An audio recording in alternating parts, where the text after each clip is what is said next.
And my next guest is someone listeners of this show may recognize. He holds several titles to his name, racing in the Colorado Hill Climb Association. He's also competed in the Pikes Peak Hill Climb. He was there last year with Bronkzilla, which that might give away who we're talking to today. Jimmy Ford, welcome back to Automotive ADHD. Thank you, man. I'm glad to be here.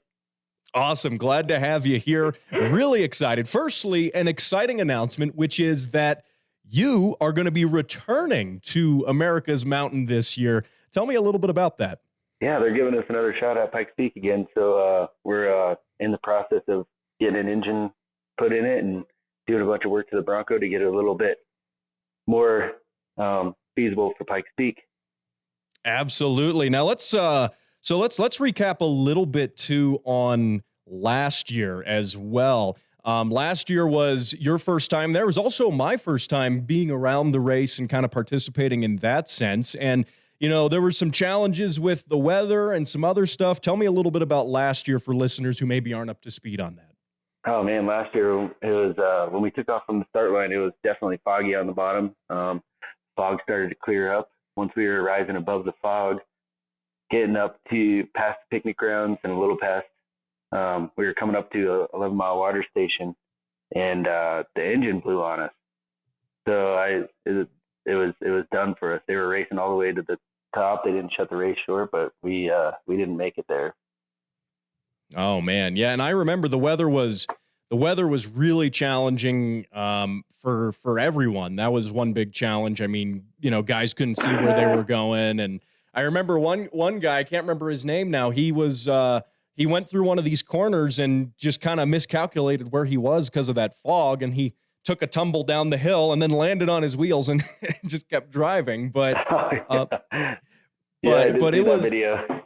Yeah, that one was nuts too. But but the fact was too, you know, I mean, it was challenging because of the weather, and then there was also some of the mechanical challenges too that happened. And let's talk a little bit about. So you've had a couple months now to really kind of dig through Bronkzilla and kind of figure out what exactly happened with that. So I was thinking that maybe we broke a camshaft or something like that, but actually when I tore it all apart, there was a connecting rod, number 7 connecting rod, failed on us. So it made a disaster out of the entire engine. Oh man. Yeah, I don't know if it stretched or what happened and just tore it up. The rod broke, and then crank came around and hit the rod and beat it into the block, and so on and so forth. You know, it destroyed everything in there. It didn't make a hole in the block, but there was no sight glass for the engine block, but it definitely cracked some stuff inside of there. Oh, that's rough. Yeah.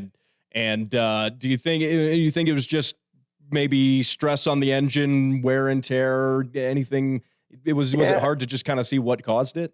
Yeah, it was kind of hard to see what caused it because, you know, like even when I took the rod bearings off of all the other rods, they looked pretty dang good. It was just that one rod was failing for some reason. I'm not exactly sure why, but I didn't. Oh man, that rod, it just left the chat. It just It's what exactly. It said, I'm done. This is it.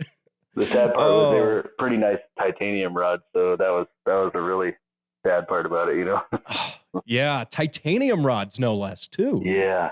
Oh man. And well, so that brings me to the next question then, which is, where is Bronkzilla now, and what are you doing? What's the plan for this year for Bronkzilla?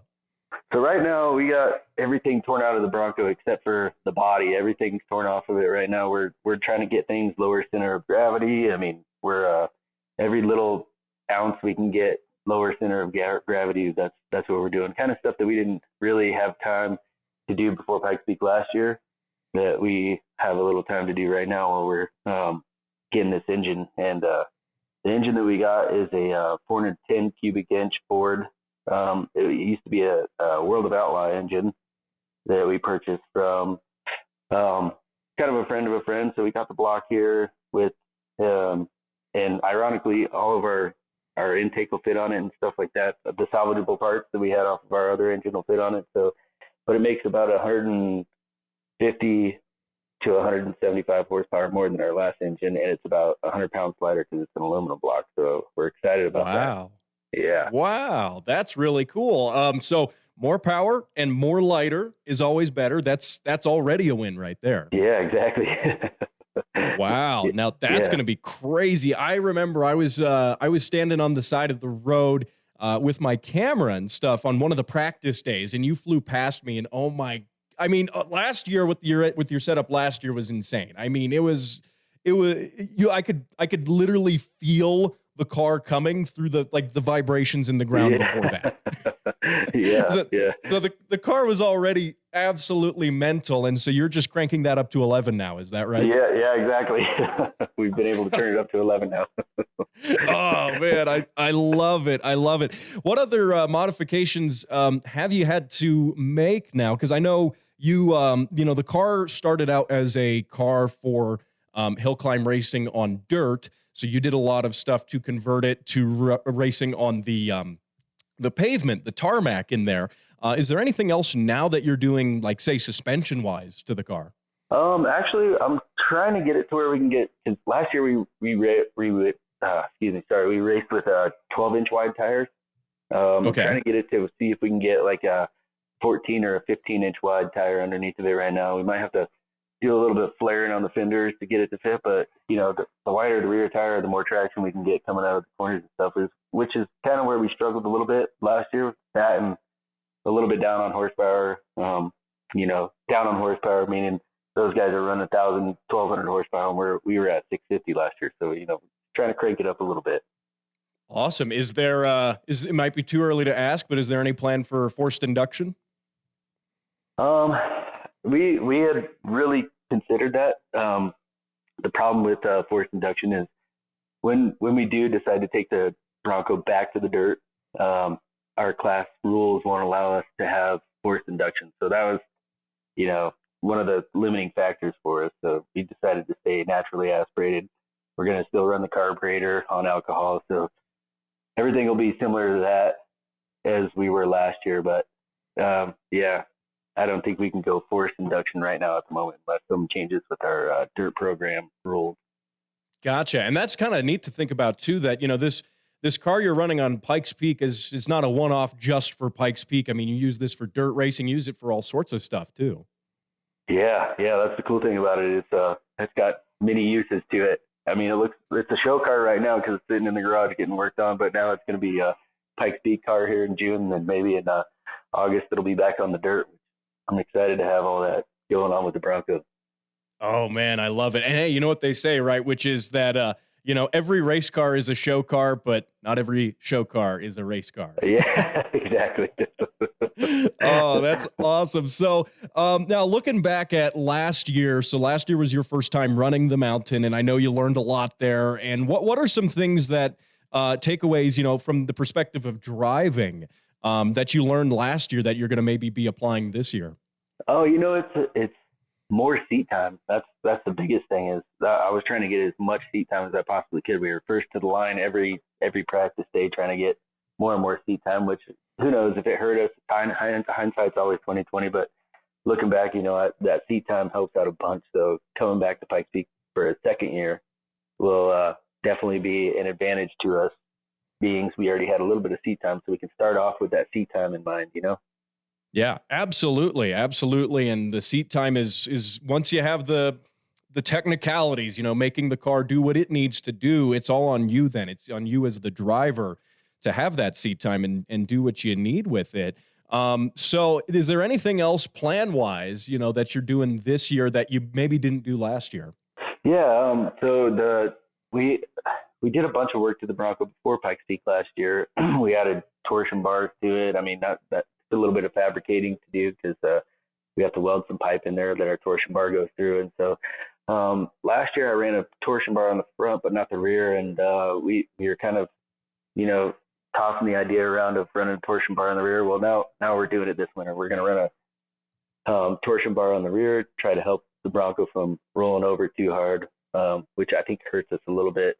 So just little modifications like that. I mean, there was the fire extinguisher used to sit, really up high on the chassis. So we took the fire extinguisher and we moved it down as low as we possibly could, like just little things like for our shocks, our reservoir for our shocks, they used to sit up higher, we moved lower, just every little ounce getting it lower is going to help us in the long run with that thing rolling over too hard.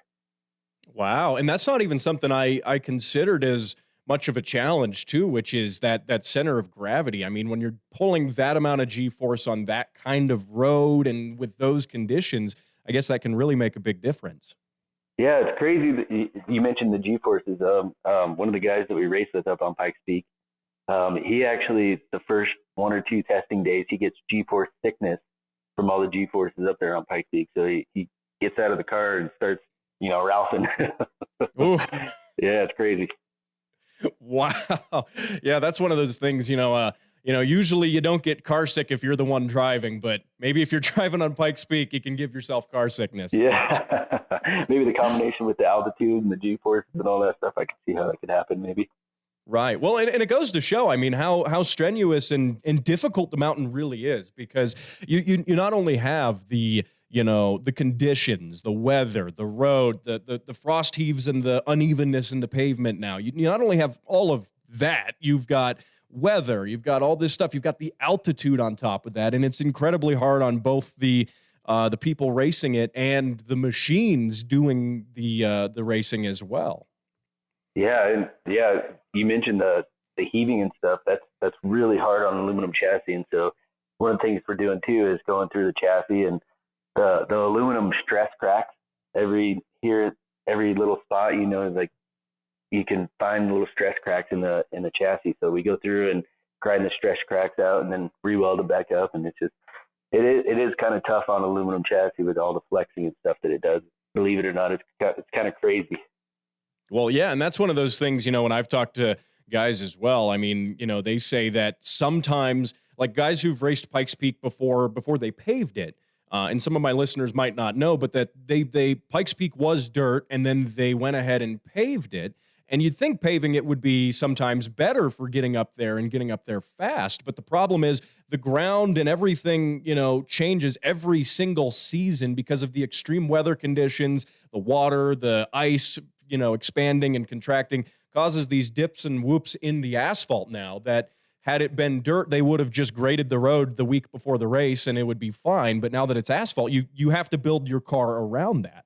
It's yeah. And it's another challenging factor about Pikes Peak. You never know what you're going to get. I mean, you have to keep your expectations low and just take what the mountain will give you. It's crazy how much it changes. Absolutely. Now, Jimmy Ford, my guest, JimmyFordRacing.com. Now, I can't wait to see you running there on the mountain. I'm really excited. I'm excited and grateful as well to be a part of it and being able to go up there and check it out. It's going to be a whole lot of fun. Now, listeners can support Jimmy as well. You can visit his website, again, JimmyFordRacing.com. There you can buy T-shirts, merch, or become a sponsor as well. Every little bit there helps to getting up that mountain as fast and as safe as possible. Definitely check it out. Jimmy, fingers crossed for good weather this year. Hopefully I'll be talking to you a couple more times before the race. I think it's going to be a lot of fun. Absolutely. I'm looking forward to it. Thank you, Pat. And thank you for joining me on this edition of the Automotive ADHD Show. Remember to join the Speed Council at thespeedcouncil.org. And a thank you to the members of the Speed Council. Also, thank you to everybody who sent their car sounds in. Just know, if I didn't get to them this week, I will get to them next week. And give this show a rating, by the way. Spotify, blow it up 6 stars. And you can find this show in other places as well, where fine shows and this one are downloaded. And I'll see you next week.